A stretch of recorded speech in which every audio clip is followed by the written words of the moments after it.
Sebuah kitab suci jika benar bersumber dari Tuhan, tidak mungkin ada pertentangan di dalamnya, terlepas siapapun yang menerima wahyu tersebut. Mari kita cek apakah Bible umat Kristiani memenuhi kriteria tersebut. Paulus adalah sosok yang sangat dipercaya umat Kristiani sebagai rasul mereka. Bukan saja dikenal sebagai pendiri Kristen di Antioquia, tapi juga surat-suratnya dijadikan sebagai bagian Bible itu sendiri. Namun dalam pembahasan kali ini, mari kita lihat kebenaran tentang Paulus. Apakah Tuhan tidak mewahyukan dengan benar pada rasulnya?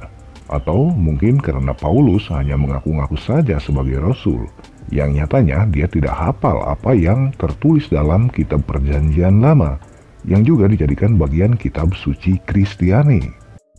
Berikut ini kita akan lihat bukti kalau Paulus tak pernah hafal kitab Perjanjian Lama atau tidak pernah membacanya, sehingga apa yang tulisnya bertentangan dengan apa yang terdapat dalam Perjanjian Lama.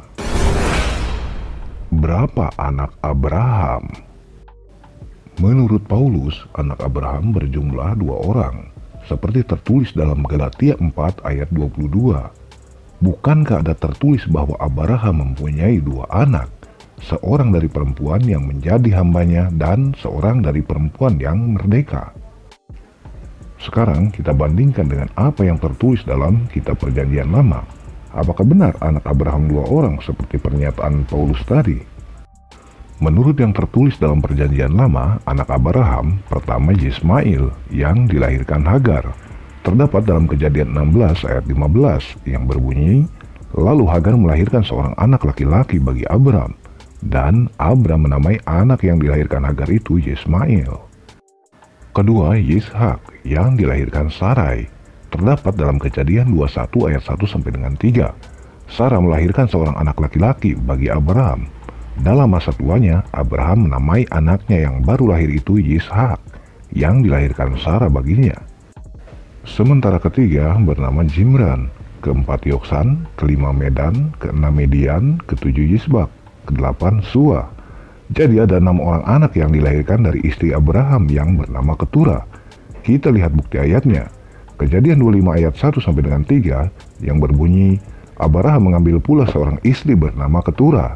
Perempuan itu melahirkan baginya Zimran, Yoksan, Medan, Midian, Yisbak, dan Suah.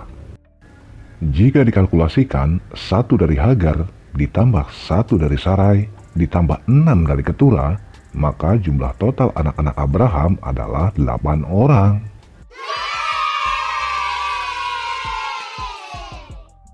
Bagaimana? Apakah Kristen bisa membantah hal ini? Jika Paulus diinspirasi Roh Kudus, masa iya sih Roh Kudus tidak memberitahukan bahwa anak Abraham ada 8 orang? Atau, jika bukan diinspirasi Roh Kudus pun, masa iya sih Paulus tidak pernah membuka-buka kitab Perjanjian Lama?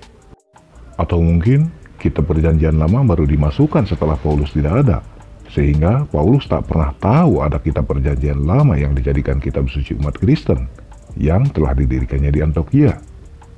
Sungguh menjadi pertanyaan besar keabsahan kerasulannya. Benar apa hanya pengakuan sepihak Paulus sendiri? Silakan dipikirkan. Salam akal sehat. Jangan lupa dukung kami dengan cara share, like, and subscribe.